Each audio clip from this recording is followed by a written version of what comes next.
اور انشاءاللہ عزیز اس مختصر سے وقت میں آپ تمام کے سامنے کیونکہ ایک سلسلہ اور کڑی ہماری چلی آ رہی تھی کہ ہم کچھ 30ویں پارے کی چھوٹی چھوٹی جو صورتیں ہیں جو اکثر نماز میں دہرائی جاتی ہیں، اور اس کے علاوہ ان صورتوں کا بڑا اہم میسیج اور پیغام ہوتا ہے انسانیت کے لیے، اس کڑی میں انشاءاللہ عزیز آج ہم جو ہے سورۃ الکوثر کے تعلق سے کچھ باتیں میں آپ کے سامنے رکھنے کی کوشش کروں گا۔ سورۃ الکوثر یہ ان صورتوں میں سے ایک صورت ہے جو کہ قرآن کی سب سے چھوٹی صورتوں میں سے ایک ہے۔ ویسے قرآن کی سب سے چھوٹی صورتیں وہ ہیں جن میں 3 آیتوں پر ہی مشتمل ہے، جس میں سورۃ العصر 3 آیتیں، سورۃ النصر 3 آیتیں، سورۃ الکوثر 3 آیت۔ ان تینوں صورتوں میں 3 آیتیں ہیں، لیکن الفاظ کے اعتبار سے، جملوں کے اعتبار سے 3 جملے ہوتے ہیں، 3 آیتیں۔ الفاظ کے اعتبار سے سب سے چھوٹی صورت سورۃ الکوثر ہے، کیونکہ بہت کم الفاظ ہیں اس کے اندر، آیتیں 3 ہی ہیں اس کے اندر۔ سورہ عصر میں بھی 3 ہے، سورہ نصر میں بھی 3، لیکن اس کے اندر الفاظ کے اعتبار سے 3 آیتوں میں سب سے کم الفاظ ہیں۔ تو گویا ایک طرح سے اگر کہا جائے تو قرآن کی سب سے چھوٹی صورت میں آپ کے سامنے آج رکھنے کی کوشش کروں گا کہ اللہ رب العزت میں کیا فرمانا چاہتا ہے، اور اسی بنیاد پر فقہا لکھتے ہیں کہ کم از کم جب ایک انسان نماز پڑھے تو 3 آیتیں پڑھے، کیونکہ اللہ نے سب سے چھوٹی صورت جو ہے وہ 3 آیتوں پر مشتمل کی۔ اسی سے وہ کہتے ہیں کہ 3 آیتیں کم از کم چھوٹی ہو تو پڑھنا چاہیے، ہاں اگر بہت بڑی ہو سے آیت الکرسی ہے تو ایک بھی کفایت کر جاتی ہے، لیکن اگر چھوٹی پڑھنے تو پھر 3 کم از کم پڑھے۔ وہ انہی صورتوں کی بنیاد پر کہ اللہ نے ایک سورے کے لیے کم از کم جو ہے کوانٹٹی یا جو آیتوں کی نمبرنگ طے کی ہے وہ 3 ہے، یاد رکھیے۔ بہرحال ہم قرآن کی سب سے چھوٹی صورتوں میں سے ایک صورت کا جو ہے چونکہ تینوں 3 آیتوں پر مشتمل ہے، اس کی جو ہے تفسیر دیکھنے کی جو ہے کوشش کریں گے، اس لیے کہ اس صورت کے اندر بہت اچھا ایک میسج اور پیغام ہے۔ اس صورت کے تعلق سے جو ہے یہ بات میں علماء نے اختلاف کیا ہے کہ یہ مکی ہے مدنی، کچھ نے کہا نہیں مدینے میں بھی یہ ہو گئی تھی، کچھ نے کہا نہیں یہ مکہ میں ہوئی تھی۔ بہرحال جو بھی اس کا پس منظر رہا ہو، اور اس کے پیچھے کچھ بیک گراؤنڈ بھی علماء بتاتے ہیں کہ کیا اس کے پیچھے پس منظر رہا ہو، انشاءاللہ عزیز اس میں ایک بات جو واضح سامنے آتی وہ یہ ہے کہ جب نبی اکرم صلی اللہ علیہ وسلم کے پے در پے ایک کے بعد ایک بچوں کا انتقال ہوا، اور بالخصوص لڑکوں کا انتقال ہوا، جس پر آپ کو ویسے 3 لڑکے تھے، ایک قاسم جس کے نام سے آپ ابو القاسم آپ کی کنیت تھی جو پہلے تھے، ایک ابراہیم تھے اور ایک عبداللہ تھے۔ تو بہرحال آپ کو 4 لڑکیاں اور 3 لڑکے تھے، تو تینوں کا پے در پے انتقال ہو گیا۔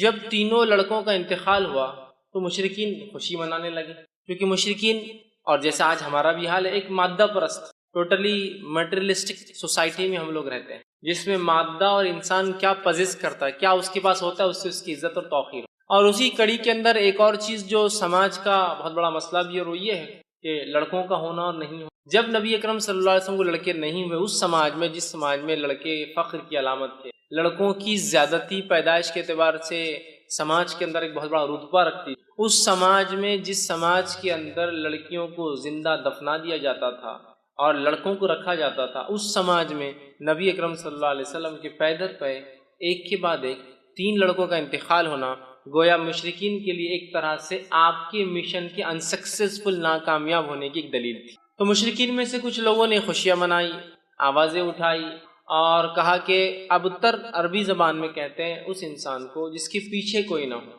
عام زبان میں اس کا ترجمہ کیا جاتا ہے دم کٹا، پیچھے کوئی نہ ہو، پیچھے کوئی، جیسا کہ ایک گاڑی چلے گی اس کے پیچھے کچھ ٹریلر سے لگ کر جا رہے ہیں، پیچھے کوئی نہ ہو۔ تو ابتر کا ایک معنی یہ بھی تھا کہ اس کے بعد کوئی نسل نہیں ہے جو اس کا نام باقی رکھ سکے، یہ بھی ایک معنی ہے۔ تو انہوں نے خوشیاں منائی۔ یہ خوشیاں کس نے منائی اس کے تعلق سے بہت سارے مختلف اقوال آتے ہیں کہ ابو لہب تھا جس نے منائی، کس نے کہا نہیں ابو جہل تھا جس نے خوشیاں منائی، بہرحال اور بھی نام آتے ہیں مشرکین یا کفار کے جنہوں نے خوشیاں منائی۔ تو مفسرین لکھتے ہیں کہ یہ شاید اس کی وجہ بنی کہ یہ صورت نازل ہوئی، لیکن یقینی طور سے ہم نہیں کہہ پائیں گے کیا، لیکن چونکہ سورہ کا جو اینڈنگ اس انداز سے ہو رہی ہے اس سے اندازہ یہی لگایا جا سکتا ہے کہ شاید یہی واقعہ ہوا ہو کہ آپ کے بچوں کا انتقال، اس میں بھی بہرحال اختلاف ہے کہ کس بیٹے کے انتقال پر یہ منایا گیا، لیکن بہرحال لڑکے کے انتقال پر مشرکین نے جو خوشیاں منائی، اسی کی رد میں اللہ رب العزت نے اپنے نبی کو صبر، دلاسا، ہمت افزائی کرنے کے لیے یہ سورت کو جو ہے نازل کی۔ سورت کا ترجمہ دیکھیں میں آپ کے سامنے رکھوں گا، پھر اس کی تفسیر کی طرف ہم جائیں گے۔ انا اعطیناک الکوثر، اے نبی ہم نے بے شک آپ کو خیر کثیر، کوثر، حوض کوثر، بہت زیادہ جو ہے اچھائی سے جو ہے نوازا ہے، عطا کیا ہے۔ دوسری آیت میں اللہ نے فرمایا فصل لربک وانحر، تو آپ اپنے رب کی جو ہے بڑائی بیان کیجئے نماز قائم کیجیے اور قربانی کیجیے، اور نہر خاص طور سے اونٹ کی قربانی کیجیے۔ ان شانیہ کا هو الابتر، بے شک یقیناً تمہارا دشمنی دم کٹا رہے گا، بے اولاد رہے گا، یا اس کا کوئی دنیا میں نام لینے والا باقی نہیں رہے گا۔ یہ اس آیت کا بہرحال ترجمہ ہے۔ اب آئیے کچھ تفسیر کی طرف اس کی ہم بڑھتے ہیں۔ سورۃ الکوثر یہ قرآن کی 108 نمبر کی سورت ہے۔ اس میں 3 آیتیں ہیں۔ اللہ رب العزت فرماتا ہے بسم اللہ الرحمن الرحیم۔ صحیح مسلم کی ایک روایت آتی ہے، نبی اکرم صلی اللہ علیہ وسلم پہ یہ سورت نازل ہوئی اور آپ مسجد میں بیٹھے تھے۔ اسی وجہ سے میں نے کہا اختلاف ہے مکی ہے یا مدنی، کیونکہ اس صحیح مسلم کی روایت میں الفاظ ہے آپ مسجد میں بیٹھے ہوئے تھے، اور ہم جانتے ہیں مکہ میں کوئی مسجد نہیں، مسجد جو ہے مدینہ میں بنی، سمجھ رہا؟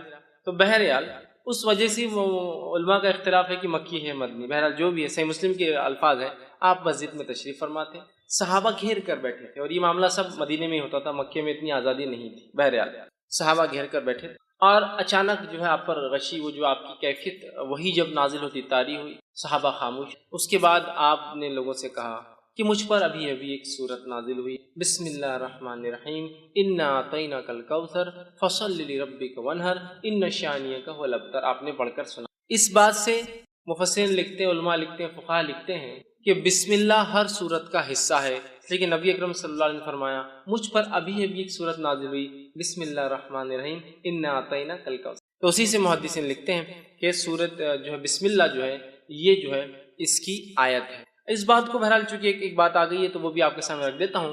بسم اللہ کو کوئی آیت مانے یا نہ مانے، سورے کی شروعات میں، بیچ میں نہیں، جیسا کہ سورہ قصص میں بیچ میں بھی آتی ہے وہ آیت، شروعات کے اعتبار سے کوئی اس کو آیت مانے یا نہ مانے، اس کے ماننے اور نہ ماننے سے انسان کافر نہیں ہوتا ہے۔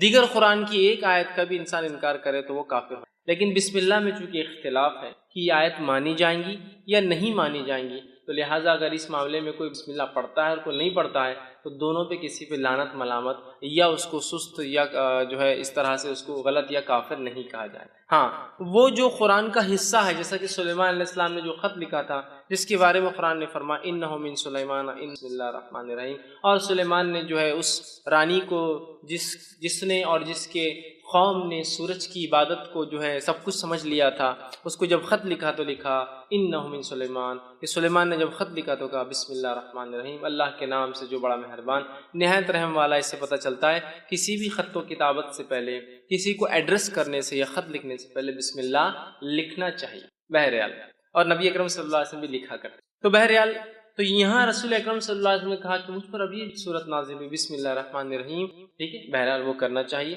اور سورۃ الفاتحہ کے اندر بھی وہ کہتے ہیں پڑھنا، اس لیے کہ سورۃ الفاتحہ کا تو یہ ایک حصہ ہے، کیونکہ سورۃ الفاتحہ میں جو ہے 7 آیتیں ہیں، تو ظاہر سی بات ہے بسم اللہ کو چھوڑ دیا جائے تو آیتیں پھر 6 ہی بچتی ہیں۔ تو بہرحال ہر سورت سے پہلے اس کو بسم اللہ کو پڑھنا چاہیے۔ تو سورہ صحیح مسلم کی روایت میں آپ نے بسم اللہ الرحمن الرحیم کہا انا اعطیناک الکوثر، مجھ پہ سورت نازل ہوئی بسم اللہ الرحمن الرحیم انا اعطیناک، کہ بے شک ہم نے آپ کو خیر کثیر عطا کیا۔ اسی آیت حدیث سے لوگ کہتے ہیں کہ یہ مدنی ہے، کچھ نے کہا نہیں مکی ہے، یہ آپ کے بچوں کے انتقال پر، کس کے انتقال پر وہ تو وضاحت نہیں، لیکن لوگوں نے مشرکین نے جو خوشیاں منائی تھی اللہ نے اس کے جواب میں، بہرحال جوابی کاروائی میں یہ جو آیت نازل کی تھی۔ آئیے اس کا ترجمہ ہم نے دیکھا، اب کچھ تفسیر کی طرف جاتے ہیں۔ انا اعطیناک الکوثر، کہ بے شک ہم نے نبی صلی اللہ علیہ وسلم آپ کو خیر کثیر عطا کیا، بہت خیر ہم نے آپ کو عطا کیا۔ اب دیکھیے نبی اکرم صلی اللہ علیہ وسلم کی تھوڑی سچویشن، تھوڑا سیناریو، تھوڑی ذہنی کیفیت کی طرف ہم جاتے ہیں۔ اب ذہنی کیفیت بولے تو آپ ہمیشہ یہ مت سمجھیے جو انسان پاگل ہوتا ہے اس کے لیے لفظ استعمال ہوتا ہے۔ ذہنی کیفیت سے مراد ذہنی حالات، آپ جس کشمکش سے گزر رہے ہیں، جن تکلیفوں اور مصیبتوں کا آپ کو دین اسلام کی دعوت کی وجہ سے سامنا کرنا پڑ رہا ہے، ان مصیبتوں پر اور ان مشرکین کی ان مصیبتوں کے آنے پر آپ کو طعنہ اور تشنیع دینا، جیسے کہ آپ کی 2 بیٹیوں کے نکاح جو ہو چکے تھے ابو لہب کے بیٹوں سے، جیسے ہی آپ نے ابھی ودائیگی نہیں ہوئی تھی، نکاح ہوا، جیسی دعوت اسلام کی بات کی طلاق دلوا دی۔ نبی اکرم صلی اللہ علیہ وسلم اور دیگر انبیاء علیہ الصلوۃ والسلام یہ انسان تھے، یاد رکھیں، فرق یہ تھا کہ ان تک اللہ وحی بھیجتا تھا اور یہ چنے ہوئے لوگ تھے۔ اسی سے لفظ مصطفیٰ آتا ہے، اللہ جس کو چن لیتا ہے۔ اس کے علاوہ دیگر معاملات میں انسانی نفسیات، کیفیتیں اور حالات ہمارے اور انبیاء کے ایک جیسے، ذہنی اذیتیں ان کو بھی پہنچتی ہے، اگر کوئی وہ کرے تو تکلیفیں ان کو بھی آتی ہے، وہ بھی پریشان ہو اٹھتے ہیں، وہ بھی کبھی خیال کرتے ہیں کہ یہ کر لوں، لیکن اللہ اپنی ہدایت سے، اپنی وحی سے کہتا ہے نہیں یہ ٹھیک نہیں، نبی کی شان کے لائق ہے، نہیں فلاں کر لوں، تو وہ انسان ہوتے ہیں، یاد رکھیے، سوائے اس کے کہ ان کو سیدھا وحی سے گائیڈنس کیا جاتا ہے، سیدھا وحی کے ذریعے ان کی ہدایت، ان کی مارگدرشن، ان کی رہنمائی کی جاتی ہے۔ اب اندازہ لگائیے اس مشن کے اندر جہاں بیٹیوں کو طلاق دے دی جا رہی ہے، پڑوسی ابو جہل روز کچرا ڈالتا ہے اس لیے کہ دعوت کی وجہ سے، اسی طرح آپ کا سوشل بائیکاٹ کیا جا رہا ہے، سارا سماج آپ کے خلاف ہے، اس میں آپ کے بیٹوں کا انتقال ہونا، اور ایک ایسے سماج میں جس سماج میں بیٹے ہی سب کچھ ہے، عزت اور بڑائی اور پتہ نہیں کیا کیا تھا، لڑکوں کا ہونا بہت اربوں کے نزدیک، بہت اربوں کے نزدیک کیا، آج میں کہوں گا ساری دنیا کا معاملہ وہی، لڑکوں کا ہونا اور لڑکیوں کا ہونا، اس سے آپ فرق پتہ چلتے، ایک شخص کا چہرہ اگر آپ کو کالا دکھ جائے، بہت ہی پریشان حال دکھ جائے، تو ایک اندازہ ہو جاتا ہے، اور ہسپتال سے نکل رہا ہے شاید لڑکی پیدا ہوئی، ایک شخص خوش اور خرم نظر آ رہا ہے اور بہت وہ خوش ہو رہا ہے اور کوئی بانٹ رہا ہے، تو آپ کو اندازہ ہو جاتا ہے اس کو لڑکا پیدا، بیٹا پیدا ہوا ہوں گا، تبھی اتنی خوشیاں منائی جا رہی۔ تو ہر سماج کا آج ہم دیکھتے یہی حال ہے، ٹھیک۔ تو بہرحال اس سماج میں جہاں بیٹے سب کچھ اور بیٹیوں کو دفنا دیا جاتا ہے، اتنی بری چیز ہے، بیٹے داماد ہے کہنا بولے تو ایک شرم کی علامت تھی، اس سماج، اس سوسائٹی میں اندازہ لگائیے نبی اکرم صلی اللہ علیہ وسلم بیٹے پیدا اور انتقال ہو، بیٹیوں کا طلاق دیا جانا، آپ کے بچوں کا بالخصوص لڑکوں کا پیدر پر انتقال ہونا، پڑوسیوں کا روز کچرا ڈالا جانا، لوگوں کا آپ کو برا بھلا کہنا، آپ کو سوشل بائیکاٹ میں 3 سال تک پوروں کو الگ کر دیا جانا، یہ معمولی چیزیں نہیں، یاد رکھیے۔ اس لیے اللہ رب العزت نے اپنے نبی کے تسکین کے لیے، تسلی کے لیے، ذہنی سکون و اطمینان کے لیے جیسی ایسی کوئی بڑی تکلیف آتی تھی، ایک نعمت عطا کر دیتا تھا فوراً۔ جیسے کہ مثال کے طور پر نبی اکرم صلی اللہ علیہ وسلم کے جو ہے محبوب چچا، جس نے بڑی اسلام کے خلاف تو نہیں تھے، قبول تو نہیں کیا، لیکن خلاف بھی نہیں، بہت سپورٹ کیا، بہت سپورٹ، اتنا کہ 3 سال کے عام بائیکاٹ میں وہ بھی ساتھ تھا، کہا کہ جب تک میں زندہ ہوں میرے بھتیجے کو ہاتھ نہیں لگا سکتا، ٹھیک۔ تو جو ہے ابو طالب جو تھے، یہ اسلام تو نہیں لائے لیکن بہت سپورٹ میں تھے، اتنے سپورٹ میں تھے کہ اپنے بیٹے علی سے کہا، جب اللہ کے رسول صلی اللہ علیہ وسلم نے دعوت دی کہ اے علی جو ہے تم اپنے بھائی جو ہے محمد کی بات، مطلب میرے بھتیجے کی بات، محمد کی بات جو ہے تم ماننا، اس لیے کہ وہ سچ کہے، لیکن سماجی پریشر دیکھیے کیا ہوتا ہے، خود ایمان نہیں لائے، ہے نا، اب اندازہ لگائیے اس سے، ٹھیک۔ تو جو ہے تکلیف دی جا رہی تھی اس زمانے میں، اس ستم میں انہوں نے آپ کی مدد کی، یہ انتقال کر جاتے، مشرکین جو ہے خوش ہوتے ہیں۔ اور یہ بات بھی یاد رکھیے، بلال رضی اللہ عنہ ایک طرف ہے، اور جو ہے سمیہ رضی اللہ عنہا کو جو ہے شہید کیا جا رہا ہے نا، اور کئی خاندانوں کو جو غلام تھے اور کمزور تھے مالی اعتبار سے، تکلیف جن میں لڑکوں کی، مردوں کی کمی تھی، جو عربوں میں طریقہ دبا دیا جاتا تھا، تکلیف دی جا رہی تھی، اسی سماج، اسی سوسائٹی کے اندر جو ہے ابو طالب کا نبی اکرم صلی اللہ علیہ وسلم کو مدد کرنا، یہ بہت بڑی بات تھی، بہت بڑا سپورٹ تھا یہ، اور اتنا بڑا سپورٹ تھا کہ ان تمام کو تکلیف دی جا رہی تھی، لیکن رسول اکرم صلی اللہ علیہ وسلم کی طرف کوئی آنکھ بھی ایک عام زبان میں کہ اٹھا کر نہیں، مطلب جو تکلیفیں دوسروں کو پہنچ رہی تھی اس کے مقابلے میں آنکھ بھی اٹھا کر نہیں دیکھ رہا تھا، کیوں؟ اس لیے کہ سب کو پتا تھا کہ ابو طالب لیڈر ہے، ایمان تو نہیں لائے ہیں، محمد صلی اللہ علیہ وسلم کے دین پر تو نہیں ہے، لیکن پورا سپورٹ ہے، ہاتھ تو نہیں لگا سکتے، مطلب یہی وجہ تھی کہ ہاتھ نہیں لگایا۔ اور جتنی باتیں آتی ہے کہ آپ کا گلا دبایا گیا، آپ کے اوپر اونٹ کی وجڑی رکھ دی گئی، یہ تمام باتیں ان کے انتقال کی بات کی، تب تک تو کسی نے ہمت نہیں کی، یہی وجہ تھی۔ ان کا انتقال ہوتا ہے تو آپ کے ایک یہ ذہنی سپورٹ بھی تھے، چچا تھے، بڑی محبت تھی، اور والد کے بعد جو ہے، اور دادا کے بعد انہوں نے ہی پالا، والد تو انتقال کر گئے تھے پہلے، دادا نے وہ کیا، اور دادا کا انتقال بھی 6 سال کی عمر میں ہوگا، تب سے لے کر انہوں نے کفالت کی، اور مددگار بھی تھے اسلام کے۔ دوسرا فوراً اس کے بعد جو ہے آپ کی بیوی کا، جو اب تک ایک ہی بیوی تھی آپ کی، خدیجہ رضی اللہ عنہا، ان کا بھی انتقال ہو جاتا ہے، آپ بڑے غمزدہ اور مایوس، ایک طرح سے آپ جو ہے پریشان ہیں، ایک طرف چچا کا سپورٹ جو دین کے لیے مفید تھے، ایک طرف بیوی کا سپورٹ جو گھر سے ایمان والی تھی اور مدد کرتی، پہلے ایمان والی، یاد رکھیں پہلے ایمان لانے والوں میں یہی فرسٹ جو کسی نے اسلام لایا وہ ایک عورت تھی، پہلا جو اسلام کے لیے شہادت دی وہ بھی ایک عورت تھی، بہرحال تو پہلی تھی، آپ غمزدہ ہوئے، اللہ نے آپ کو معراج کا سفر، معراج اسی وقت ہوئی نا، دونوں کے انتقال کے بعد معراج ہوئی،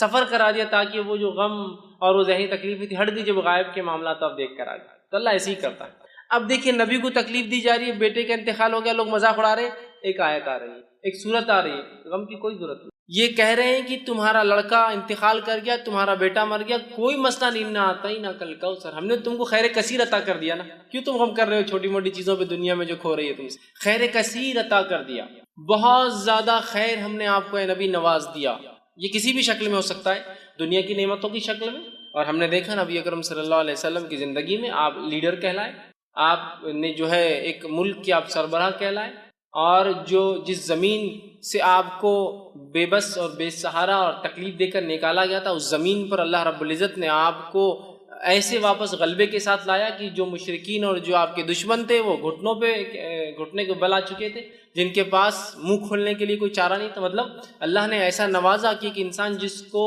13 سال تکلیف دے کے اپنے شہر سے نکالا گیا، جب واپس اپنے شہر میں آتا ہے تو ایک فاتح کی حیثیت سے، اور آج سب خطر اس کے گھٹنوں پر آ جاتے ہیں۔ دیکھیے 10 سال کے اندر اللہ وہ دیتا ہے، یہ بھی خیر کثیر۔ اسی طرح دنیا کی نعمتوں کے اعتبار سے جس شخص کو یا جس دین کے لیے قدم رکھنا ممکن نہیں تھا مکہ شہر میں، آج اس دین کی ایک اپنی سلطنت، ایک حکومت اللہ نے آپ کی زندگی میں بنا دی، یہ خیر کثیر ہے۔ اسی طرح دیگر بہت ساری نعمتیں جو نبی اکرم صلی اللہ علیہ وسلم کو جسمانی اعتبار سے، صحت کے اعتبار سے، بیویوں کے اعتبار سے، اولاد میں لڑکیوں کے اعتبار سے دی گئی، اور صحابہ کے اعتبار سے جو ساتھی اور دوست دیے گئے، یہ بھی خیر کثیر اس میں شامل ہے۔ تو کہا انا اعطیناک الکوثر، آپ ایک اپنے بیٹے کے انتقال پہ جو لوگ خوشیاں منا رہے ہیں، آپ غمزدہ کیوں ہوتے ہیں نبی؟ ہم نے تو آپ کو خیر کثیر عطا کر، بہت کثرت سے خیر عطا کیا۔ اس کا ایک معنی یہ بھی آتا ہے جو مفسرین لیتے ہیں، ہم نے آپ کو حوض کوثر عطا کیا۔ حوض کوثر کیا ہے؟ حوض کوثر جنت کی ایک نہر ہے۔ وہ نہر کے اطراف کے بہت سارے حالات، وہ کیسی دکھتی ہے، کیا ہوتی ہے، بہت ساری تفصیلات ہوتی ہے۔ ایک روایت میں آتا ہے اس کے اطراف پرندے بھی ہیں۔ ابو بکر صدیق رضی اللہ عنہ بیٹھے تھے کہ اللہ کے رسول، نہر کا پانی تو بڑا اچھا ہوگا۔ تو کہا شہد سے بھی زیادہ میٹھا ہے، دودھ سے بھی زیادہ سفید ہے، ٹھیک ہے، بڑی اس کی خصوصیتیں ہیں۔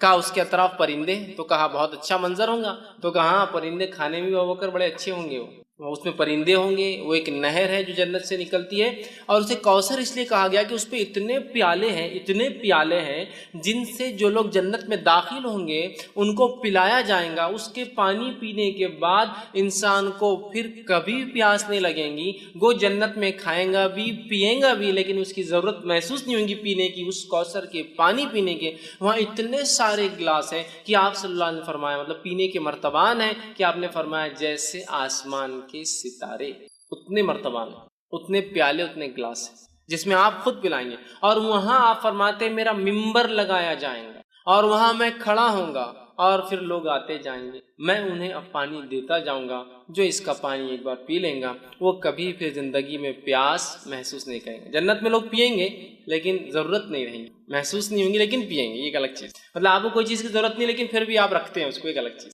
تو یہ کوثر ہے۔ تو کہا ہم نے آپ کو حوض کوثر عطا، جس کا پانی پی کر لوگ پیاس محسوس نہیں کریں گے، جس پہ اس کثرت سے لوگ پانی پئیں گے، جس کی وجہ سے کوثر اسے، اس کثرت سے پیالے ہیں، اور ہر ایک انسان کو ایک پیالہ۔ اور آسمان کے ستارے کتنے ہیں؟ میں سمجھتا ہوں یہ ممکن نہیں ہے ہمارے لیے، ٹریلینس آف سٹار، صرف ایک ایک چھوٹی چھوٹی گیلیکسیز، ٹریلینس، تو اتنے اس کے پیالے، اسی وجہ سے کوثر کا۔ تو ہم نے آپ کو حوض کوثر عطا کیا۔ حوض کوثر کا جو واقعہ صحیح مسلم میں آتا ہے، آپ سے فرماتے ہیں میرا ممبر لایا جائے گا، میں کھڑا ہوں گا، لوگ آ رہے ہوں گے، میں پانی پلا رہا ہوں گا، اور کچھ لوگ آ رہے ہوں گے تو انہیں دھکے دے کر پیچھے کیا جائے گا، میں کہوں گا فرشتوں یہ میری امت کے لوگ ہیں، انہیں آنے دو۔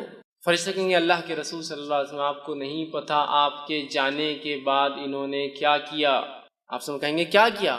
وہ کہیں گے انہوں نے آپ کے جانے کے بعد آپ کے دین میں بدعتیں ایجاد کی۔ بدعت مطلب نئے کام کیے، نئے اعمال کی جو آپ نے نہیں بتائے تھے۔ آپ سے کہیں گے سحقاً، دور لے جاؤ، میں نظر دور لے جاؤ، اس لیے کہ میرے جانے کے بعد یہ کیا دین کے ساتھ انہوں نے۔ تو بدعتی لوگ اس حوض کوثر پہ سے پانی نہیں پی۔ اس سے ایک مسئلہ یہ بھی نکلتا ہے نبی اکرم صلی اللہ علیہ وسلم کو امت کے اعمال کا پتہ نہیں ہے، اسی لیے آپ کو کہا جائے گا آپ کو پتہ نہیں کیا کیا گیا۔ لیکن یہاں لوگ ایک چیز لاتے نہیں، نبی اکرم صلی اللہ علیہ وسلم کو یہ تو پتہ ہوگا کہ میری امتی ہے نا، تو یاد رکھیے یہ تو آپ کو بتایا جائے گا، اور ہر امت پہچانی جائیں گی۔ کچھ روایتوں میں آتا ہر کسی کے پیچھے جھنڈے ہوں گے، فلیگز ہوں گے جس سے پہچانے جائیں گے کون ہے۔ یہ تو کوئی ناممکن بات نہیں کہ اللہ کے رسول پہچان لیں گے، تمام انبیاء پہچان لیں گے اپنی امت کو، ہر امت ایک جھنڈے تلے ہوں گی، فلیگز ہوں گے ان کے، وہ کیسے واللہ عالم پہچانے جائیں گے، سمجھ رہا؟ یہ تو آپ کو بتایا جائے گا لیکن آپ کو پتہ نہیں ہوگا امت نے کیا کیا، اس لیے کہ آپ عالم الغیب نہیں۔ تو یہاں پتہ چلا اس خیر کثیر کو اگر حاصل کرنا ہے ایک امتی کو، تو اسے چاہیے کہ نبی اکرم صلی اللہ علیہ وسلم کے دین میں بدعت ایجاد نہ کرے، ورنہ حوض کوثر پہ سے اس کو پیچھے کر دیا جائے گا، عام الفاظ میں کہوں تو ہکال دیا، اور اسے پانی نصیب نہیں ہوگا۔ تو جو جام کوثر پینا چاہتا ہے اپنے نبی کے ہاتھ سے، تو اسے چاہیے کہ اپنے نبی کے طریقے پہ ساری زندگی، اور اس میں کوئی چیز نہ کمی کرے نہ کسی چیز کا اضافہ کرے، ورنہ اس حوض کوثر پہ سے اسے نکال دیا۔ تو کہا ان اعطیناک الکوثر، اے نبی ہم نے آپ کو خیر کثیر حوض کوثر عطا کیا. اور دونوں باتیں درست ہیں، اس لیے کہ حوض کوثر خود ایک خیر کثیر کا حصہ بھی ہو سکتی ہے، بہت زیادہ خیر کا حصہ. دنیا میں مختلف چیزوں کے اعتبار سے خیر ہم نے آپ کو عطا فرمایا، اور آخرت میں دیکھیے صحابہ خود ایک جو ہے نبی اکرم صلی اللہ علیہ وسلم کو ایک خیر کثیر جو عطا کیا تھا اس کی ایک علامت ہو سکتے ہیں کہ عیسیٰ علیہ السلام کے حوارین کی تعداد 11 یا 12 آتی ہے. آپ سے خود فرماتے ہیں کچھ انبیاء ایسے ہیں جو روز قیامت جو اکیلے آ جائیں گے، ایک بھی فالوور، ایک بھی ماننے والا نہیں. کچھ کے پیچھے 2 ہوں گے، 1 ہوں گے، کچھ کے پیچھے 2 ہوں گے، کچھ کے پاس 80 ہوں گے، بس اتنے ہوں گے.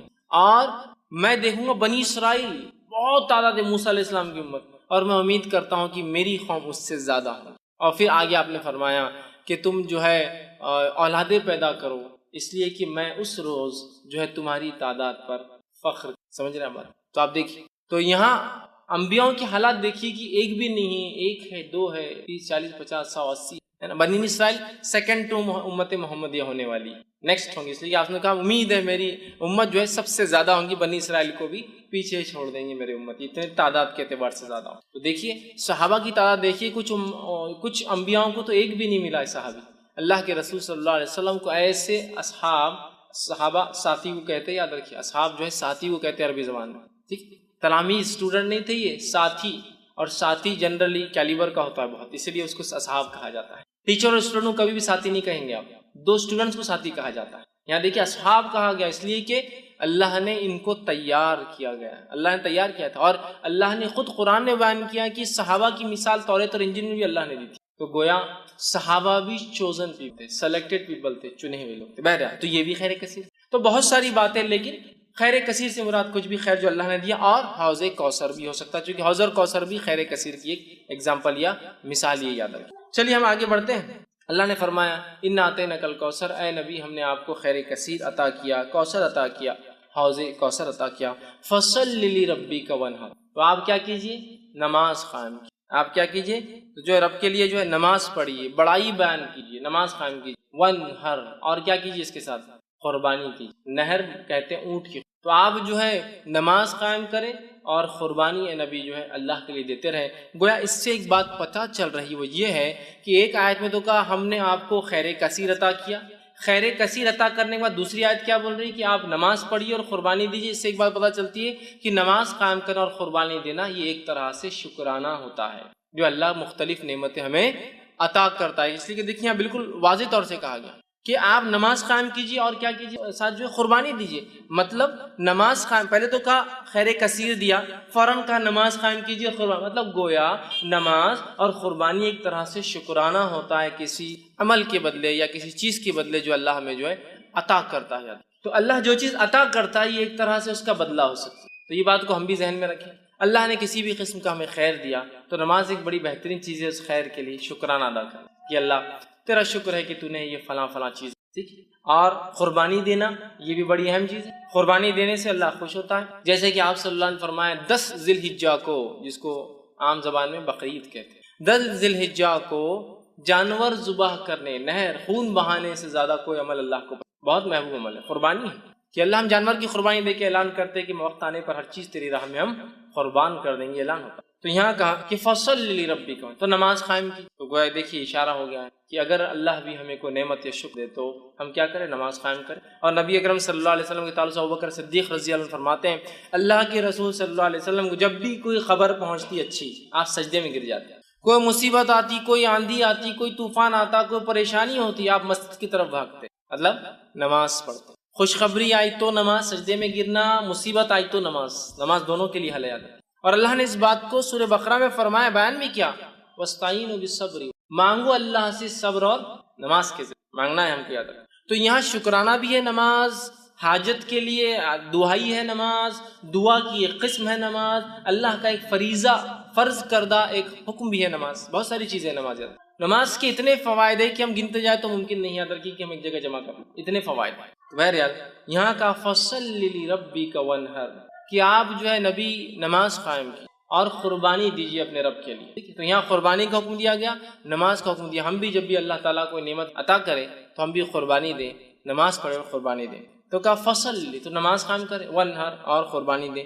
اس سے ایک بات اور پتہ چلتی ہے کہ نماز اور قربانی دو ایسے اعمال ہیں جو خالص اللہ کے لیے ہونا چاہیے. اس لیے کہ نبیوں کہا جا رہا ہے اے نبی نماز پڑھیے اور قربانی دیجیے، یہ دونوں عمل خالص اللہ کے لیے ہونا چاہیے، یاد رکھیے۔ تو کہا نماز قائم کی، قربانی کی۔ ان شانئک هو الابتر، بے شک تیرا دشمن ہی بے نام و نشان رہنے والا۔ اب آیا معاملہ اس آیت کی طرف جس کی وجہ سے علماء کہتے ہیں کہ یہ آیت اس وجہ سے نازل ہوئی تھی۔ واقعہ ہے کہ آپ کے بیٹوں کا پے در پہ ایک کے بعد ایک انتقال کر جانا، اللہ تعالیٰ کی اس میں کیا حکمت رہیں گی واللہ اعلم، اللہ بہتر جانتا ہے کیا حکمت رہی ہے۔ لیکن علماء جو حکمتیں دیتے ہیں ان میں سے ایک حکمت یہ ہے جو ہو سکتی ہے کہ اللہ نے آپ کو لڑکی عطا نہیں کی، تو یہ ہے کہ آج دیکھیے جو نبی کے خاندان سے سیدھے نہیں ہیں ان کو کتنا زام ہے اپنے اس خاندان سے ہونے کا، سیدھے ہو جاتے تو پتہ نہیں کیا کرتے تھے، سمجھے نا۔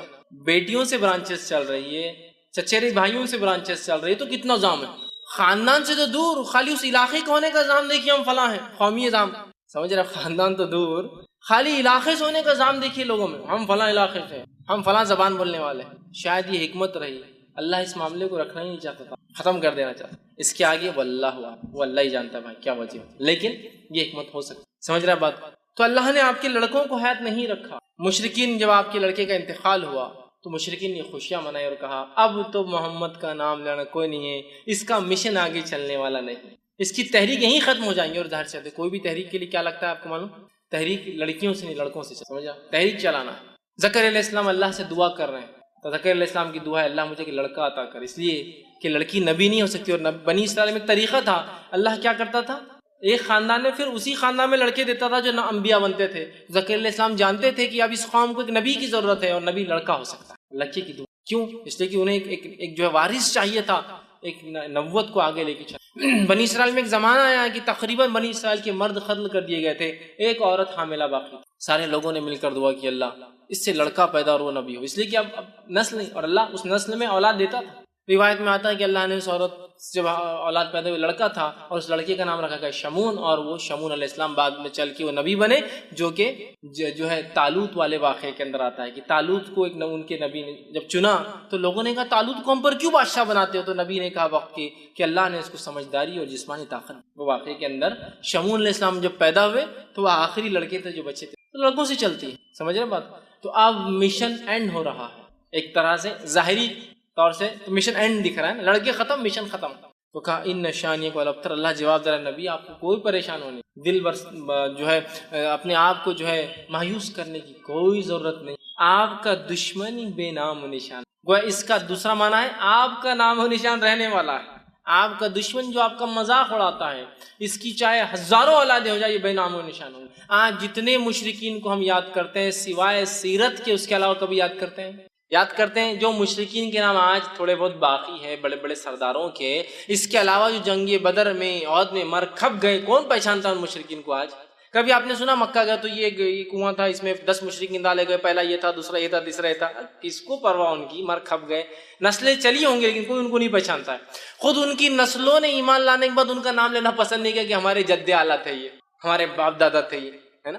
جب ابو جہل کے گھر والے ایمان لائے تو کچھ صحابہ بعد میں آنے والے لوگ ان کو کہتے تھے کہ ارے تو ابو جہل کی اولاد، تو گئے اللہ کے رسول کے پاس، کہا اللہ کے رسول یہ بار بار ہم کو تانا دیتے ہیں لوگ ابو جہل، تو آپ نے کہا کہ اپنے مردوں کو برا نہ کہو، اس لیے کہ ان کو برا کہنے سے ہمارے زندوں کو تکلیف ہوتی ہے۔ تو یہ ایک مشرک مردے کے بارے میں بات، لہٰذا سے ایک پتہ چلتا ہے کہ ہم مومن مردے کے بارے میں بری بات نہیں کرنا چاہیے۔ مشرک تھا نا، تو کہا اپنے مردوں کے بارے میں ابو جہل کو برا مت بولو، اس لیے کہ اس سے کیا ہوتا ہے اس کے گھر والوں کو۔ ایک روایت میں آتا ہے کہ عبداللہ آئے ایک مرتبہ، جو کہ عبداللہ بن عبداللہ ان کا نام تھا بن ابے، جو کہ منافقین کا سردار تھا، عبداللہ بن ابے، ان کے بیٹے کا نام بھی عبداللہ تھا۔ تو عبداللہ بن عبداللہ اور کہ اللہ کے رسول صلی اللہ علیہ وسلم لوگ میرے باپ کے بارے میں تانا مارتے ہیں کہ رئیس المنافق تھا، منافق ہوئے تھا، کہ تو نام تو اللہ نے نبی کو بتایا تھا لیکن صفتیں اللہ نے قرآن میں اتنی کھول کھول کے بیان کی مشرکین کی اور اللہ کے رسول نے منافقین کی کہ پتہ چلنا بہت آسان تھا، صحابہ کو معلوم تھا۔ تو آگے کہا میرے باپ کو برا کہتا، آپ نے کہا اپنے مردوں کو برا مت کہو، وہ اپنے انجام کو پہنچ چکے ہیں،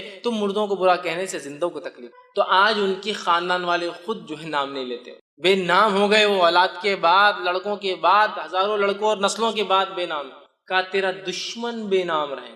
تو جتنے دشمنوں کا نام لے بھی لیتے نا ابو لہب کا، صرف اس لیے لیتے کہ سیرت میں بات ہے، اس کے علاوہ کبھی تذکرے سنے ابو لہب کی مجلس، ابو جہل کی کوئی مجلس سج رہی کہ اس نے کیا کیا کہا، کچھ کوئی نام نہیں، ہم ہی کبھی تو لے لیتے، ارے ترے بولتے ہوئے نکل جاتے آگے، کوئی ویلیو نہیں، کوئی نہیں۔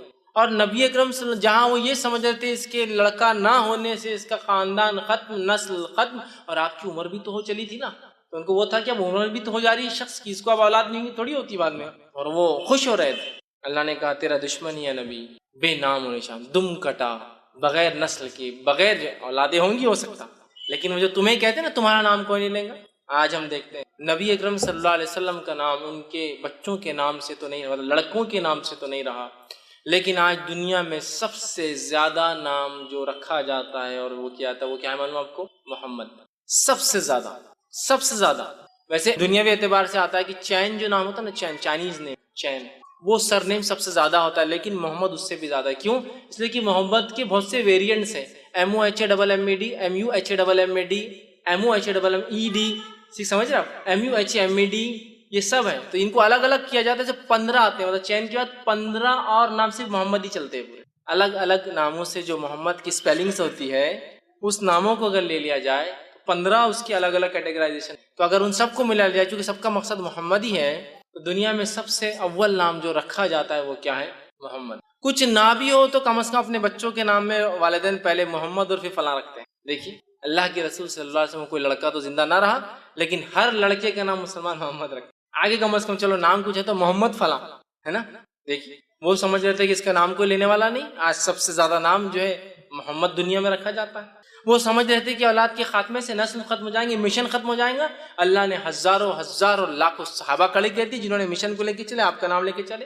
ساری دنیا کے اندر درس و تدریس شروع ہے، یہاں ایک درس ابھی ختم ہو رہا ہے تو وہاں کہیں چالو ہو رہا ہے، وہاں ختم ہو رہا ہے تو وہاں چالو ہو رہا ہے، وہاں ختم ہو رہا ہے تو وہاں چالو ہو رہا ہے، کہیں ختم ہوا تو ہم نے چالو کیا، یہاں سے وہ ہو رہا ہے۔ ساری دنیا میں سیرت بیان کی جا رہی ہے، قرآن کی تفسیر ہو رہی ہے، اللہ کے رسول صلی اللہ علیہ وسلم کا نام اس میں پھر آ رہا ہے، دشمن کا نام تو غائب ہے۔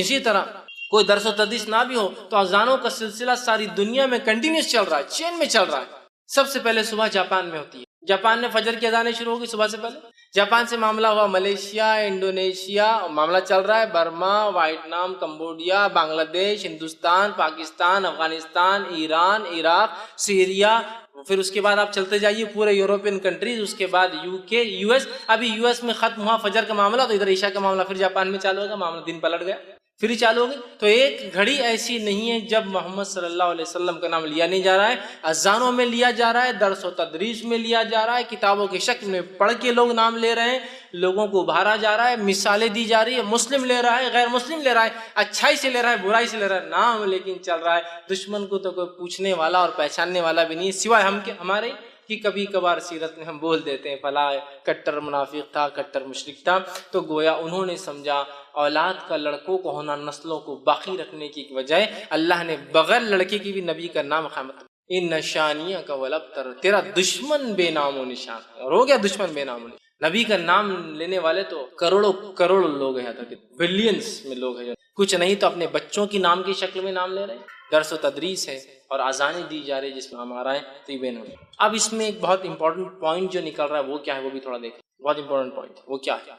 نبی کو ان کے لڑکوں کے انتقال پر مشرکین نے ستایا، بات صحیح ہے، اس پر اللہ نے آیت نازل کی، بات صحیح، گویا نبی خود اپنے لیے ایک لڑکا پیدا نہیں کر سکتے تھے، بہت امپورٹنٹ پوائنٹ ہے، یعنی اب اس کی یہاں کیا ضرورت ہے، بہت ضرورت ہے اس کی۔ آج ہم لوگ جب اولاد نہیں ہوتی ہے تو پتہ نہیں کہاں کہاں اولادیں مانگ رہے ہیں، جس سے بھی مانگتے ہو وہ امتی ہے، نبی تو نہیں ہے، جس سے بھی مانگتے ہو۔ ابراہیم علیہ السلام ہے، 80 سال کے ہو گئے اولاد پیدا نہیں کر سکتے، زکریا علیہ السلام کے بال سفید ہو گئے اولاد پیدا نہیں کر سکتے، محمد صلی اللہ علیہ وسلم کو 3 لڑکے ہوئے، تینوں کو بچا نہیں سکے، بہت عبرت ہے اس واقعے۔ تو جب نبی اپنے لیے لڑکے پیدا، اور ظاہر سی بات ہے آپ سب نے بعد میں بھی کہا ہوا، آپ تیسرے کے بعد چوتھا کوئی لڑکا تو ہوا نہیں، تو نبی اپنے لیے کوئی لڑکا پیدا نہیں کر سکے، پیدا کرنا تو بہت دور کی بات ہے۔ جب نبی اکرم صلی اللہ علیہ وسلم کے بیٹے کا انتقال ہو رہا تھا، آپ مسجد نبوی میں تھے، روایت میں آتا ہے کہ لے کر آئے، اور آپ کے بیٹے عبداللہ ہچکیاں لے رہے ہیں، مطلب موت کے قریب ہے، اور روایت میں کہ آپ کبھی عبداللہ کو دیکھتے اور کبھی آسمان کی طرف، گویا ایک طرح سے گزارش ہے، التجا، اللہ یہ میرا لڑکا ہے، لوگ مجھے ویسے ہی 2 لڑکوں سے بہت تانے دیتے آ رہے ہیں، اب یہ میرا، اور امید بھی نہیں آگے مجھے اولاد ہوں گی، چونکہ آپ کو بیویاں تو بہت تھی لیکن اولادیں کہاں ہوئی آپ کو دوسرے بیویوں سے؟ حضرت خدیجہ کے اولادیں کہاں ہیں آپ کو؟ صرف یہ 3 کا ہے، سمجھ رہے آپ بات کو، لڑکیاں تھیں تو آپ کو اولادیں بھی نہیں، دیگر بیویوں سے اتنے ازواج سے، تو آپ کو لگ رہا ہے کہ اب اولاد نہیں ہوں گی، اللہ اس کا کیا ہوگا؟ آسمان کو دیکھتے اور دیکھتے، اور اسی حالت میں عبداللہ نے جو ہے ہچکیاں لے کے دم توڑ دیا۔ تو اپنے بیٹے کو بچا نہیں سکتے. پیدا کرنا زندگی سے دور. اور اللہ ہم پر رحم کرے, پتہ نہیں کون کون ہمارے پاس اولادیں دے سکتا ہے, چوائس کی اولادیں بھی دے سکتا ہے. لڑکا چاہیے, لڑکی چاہیے, 2 لڑکے چاہیے, 3 لڑکے چاہیے, سب چوائس.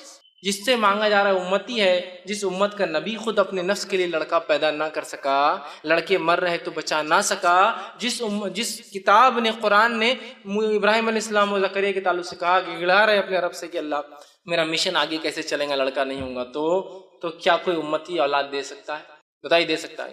کوئی امتی اولاد نہیں دے سکتا, کوئی امتی نہیں دے سکتا. تو ایک بڑا سبق تھا کہ تیرا دشمن بے نام رہے گا, لیکن ابھی آپ کو لڑکا نہیں, ٹھیک ہے, اس وجہ سے آپ کا نام فلاں بن محمد نہیں باقی رہے گا, لیکن تیرا دشمن بے نام, ہم آپ کا نام قیامت تک باقی رکھنے والے. کس شکل میں وہ ایک الگ معاملہ ہے, لیکن آپ کا نام باقی رکھ. اس سے پتہ چلا نبی اپنے نفس کے لیے لڑکے پیدا نہیں. قرآن میں اللہ نے اس کی وضاحت کی, اللہ جسے چاہتا ہے لڑکے دیتا ہے, جسے چاہتا ہے لڑکیاں دیتا ہے, جسے چاہتا ہے دونوں دیتا ہے, اور جسے چاہتا ہے کچھ بھی نہیں دیتا. چوائس, اس کی مرضی, اس کی مرضی.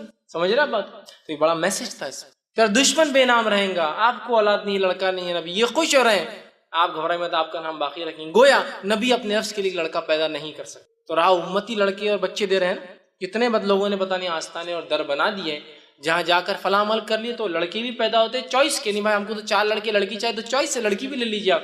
سبحان اللہ, تھوڑی تو عقل لڑاؤ. قرآن سے دوری کا یہ نتیجہ ہے. انبیاء اپنے لیے نہیں پیدا کر سکتے جو چیز, کون ہے جو امت میں سے وہ چیز دے سکے جو اللہ کے سب سے چہیتے اپنے نفس کے لیے پیدا نہیں کرتے, وہ انبیاء ہے نا. تو اسٹرانگ میسج ہے اس کا. تو اس صورت کے اندر اللہ رب العزت نے اپنے نبی کو دلاسا دیا اور کہا آپ کا دشمن بے نام و نشان رہے گا, آپ کا نام قیامت تک باقی رہے گا. آئیے اس صورت کی پھر ایک بار مختصر ترجمہ رکھ کے ہم بات کی خاتمے کی طرف چلیں.